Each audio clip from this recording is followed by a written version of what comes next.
Alex Calise, and I am reporting live from Winter NAMM 2020, and I'm here with Sean from GraphTech. Hello, Sean. How are you today? Hi, Alex. I'm wonderful. Fantastic, fantastic. Yeah. We were singing some Jackson 5 before. Well, they said say ABC so we can test your mic, and it's NAMM, so you got to start singing. Yeah, I figured, you know, it's just, it's NAMM, we should do some singing. So, Yeah. anyways, we're here, this is a purposeful visit, so please tell us about what right. you're holding right now. Yeah, so GraphTech is perhaps best known for being the makers of nuts and saddles, and we make self-lubricating nuts and saddles that tons of guitar companies use.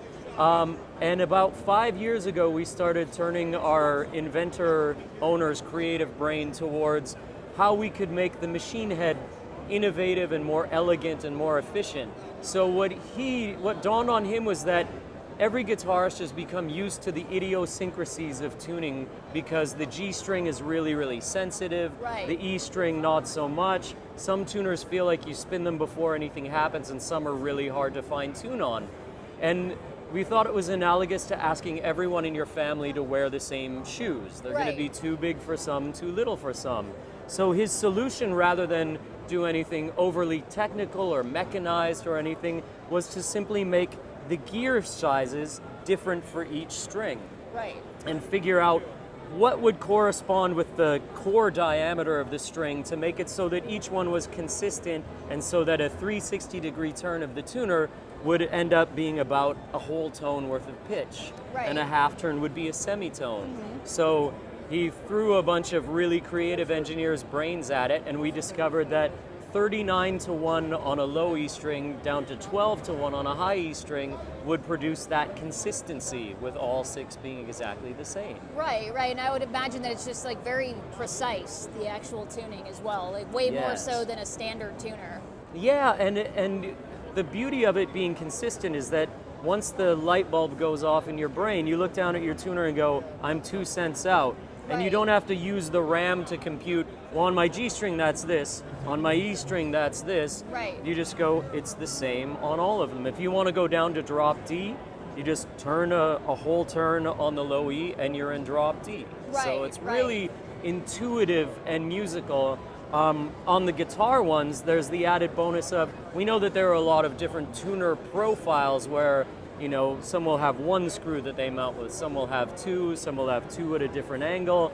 So every set of electric guitar ratios come with 4 sets of mounting plates that are like adapters that go between the machine head and the headstock, Right. so that without drilling or filling anything, you just use the existing screw holes to make them fit. Right. So that was about 5 years ago that we came out with that, and the response was so positive. Steve Vai's guitar tech, Thomas Nordic, puts them on all of Steve's personal guitars. They're really exploding into the world. We started thinking about what we could do for our friends who play bass. So we've come out with the bass version of them for this NAMM. And it's the same idea where it varies from 48-to-1 up to 23-to-1, Right. so that bass players can have that same consistency. Right, right. Yeah. That's awesome. That's really awesome. In terms of, you know, standard tuners, how do they usually work in comparison with this? Good question. Most guitar tuners, standard guitar tuners, have a 16 or 14 or 18-to-1 ratio, and all 6 of them will be the same.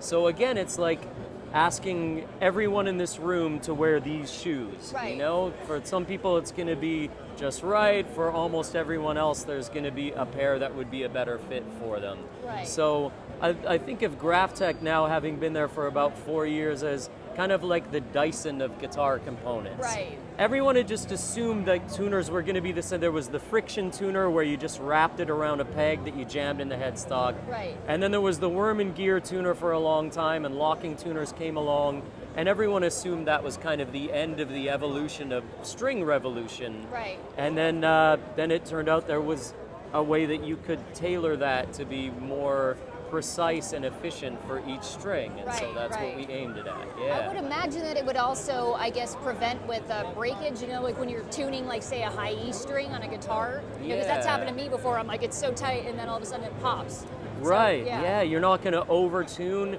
and it just makes it, again, more intuitive. You're not using the RAM in your brain to, oh yeah, this one I have to be particular to its idiosyncrasies. Right. And we've even If I can grab this one.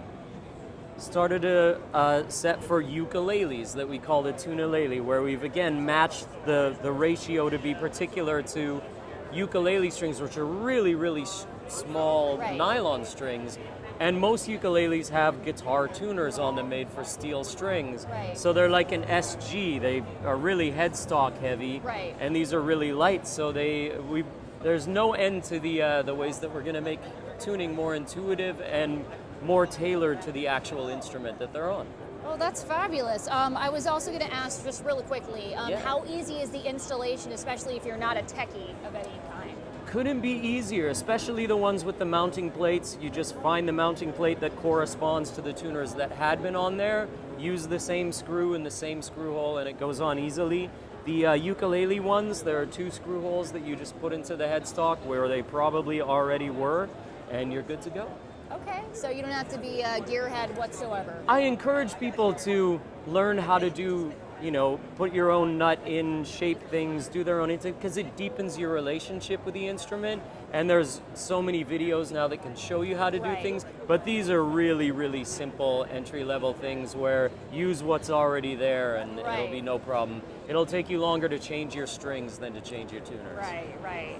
Well, thank you so much we really enjoyed having you, Sean. And it's a great product, so Thank you. My enjoy the rest pleasure. of your show as well.